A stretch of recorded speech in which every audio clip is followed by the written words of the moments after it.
बिस्मिल्लाहिर्रहमानिर्रहीम। सभिनी खां पहिरीं तव्हां सतला वारनि जो शुक्रगुज़ार आहियां ऐं दाद ॾियां थो त उन्हनि वरी हिकु भेरो हिमत कई आहे असां सभिनी खे हिते सभिनी तंज़ीमनि खे हिते गॾु करण जी,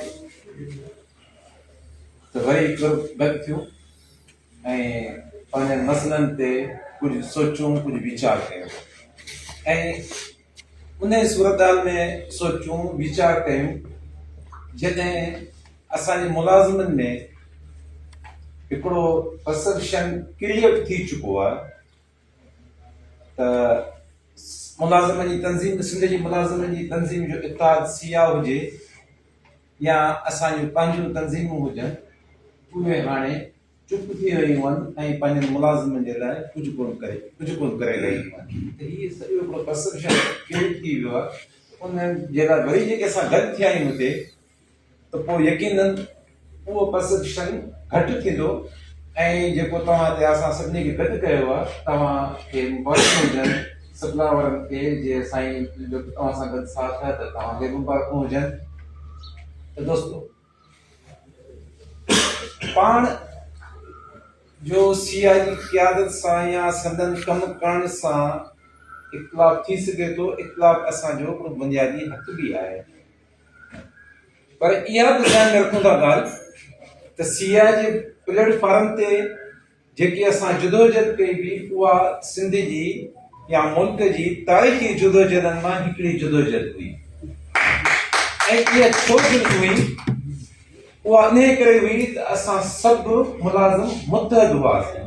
उन जो कंहिंखे बि असां नथा चई सघूं त भई हीअ जे तंज़ीम जे एहतिकाल जे कामयाबु थियो त पोइ सप्लाई जे करे थियो या लोअर स्टाफ जे करे थियो या एप्का जे करे थियो। असां चवंदा त हीअ असां सभिनी जी गॾियल ताक़त हुई।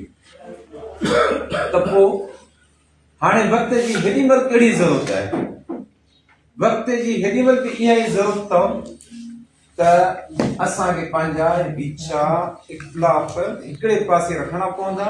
सभु शयूं रखी वरी बि हिन तंज़ीम खे असांखे गॾु वठी इनखे मज़बूत करे हलाइणो पवंदो। छो जो जे असां यूनाइटेड हूंदासीं इन तंज़ीम में, जेको पोयों जेको असांजी जदोजहद हुई, उन जदोजहद में असांखे हिकिड़ो सबक़ मिलियो हो। उहो सबक़ इहो मिलियो हो त ये सिंध जा मुलाज़िम गॾु आहिनि त तव्हांजा मुतालबा हल थींदा। जे तव्हांजा मुतालबा गॾु न थींदा त तव्हांजा मुतालबा हल कोन थी सघंदा। अच्छा, हाणे हीउ मुंहिंजो त इहो त भई असांजा इख़्तिलाफ़ आहिनि, इख़्तिलाफ़ ख़तमु करण जे लाइ उनजो कहिड़ो तरीक़ेकार हुजणु खपे आहे? तरीक़ेकार हिकिड़ो हुजणु खपे आहे त जेके बि तंज़ीमूं आहिनि उन्हनि जो हिकिड़ो ॼणो,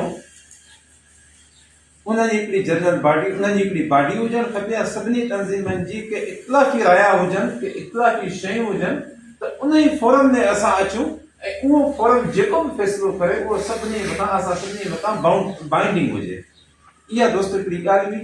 ॿी ॻाल्हि इहा हुई